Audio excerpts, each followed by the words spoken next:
విద్యావంతులైనటువంటి పట్టభద్రులు ఉద్యోగస్తులు కానీ అన్ని శాతం ఉన్నటువంటి ఉద్యోగస్తులు కూడా తీన్మార్ మల్లన్నకు ఏ విధంగా సపోర్ట్ చేయబోతున్నారు, ఎంత మెజార్టీతో గెలవబోతున్నారు?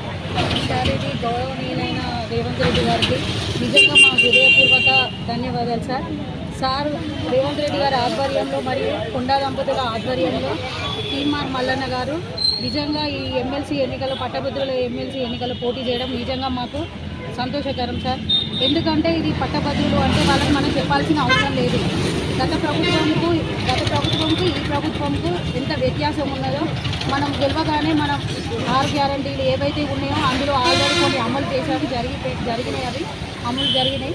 ఇంకొక కొన్ని ఉన్నాయి, అవి ఎమ్మెల్సీ తర్వాత జరుగుతాయండి. అది మాట ఇచ్చారు సార్ మనకి. ఇప్పుడు మన తీన్మార్ మల్లన్నకి చాలా అంటే చాలా ఆయనకి ఎంత జనాలలో ఎంత అవేర్నెస్ వచ్చిందంటే ఆయనకు ఎంత రెస్పాండ్ అవుతున్నారంటే పట్టభద్రులు వాళ్ళు స్వచ్ఛందంగా వచ్చి ఓట్లు ఇస్తున్నారండి. భారీ మెజార్టీతోటి వాళ్ళకి 1,00,000 పైగా మెజారిటీతోటి మేము తీన్మార్ మల్లన్నను గెలిపించుకుంటామండి.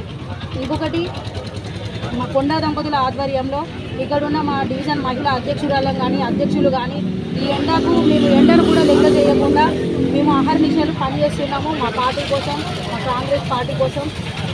మా పార్టీ ఒకటే అండి, మాది ఒకటే ఎజెండా. రేవంత్ రెడ్డి సార్ ఆధ్వర్యంలో ప్రతి ఒక్క ఇచ్చిన 6 గ్యారంటీలలో ప్రతి ఒక్క గ్యారంటీ అమలు చేస్తాం, చేసి తీరుతాం, ముందంజలో ఉంటాం. అలాగే తీన్మార్ మల్లన్నను గెలిపిస్తుంటాం. జై కాంగ్రెస్. నా పేరు నమింద లావణ్య, నేను 20వ డివిజన్ మహిళా అధ్యక్షురాలు.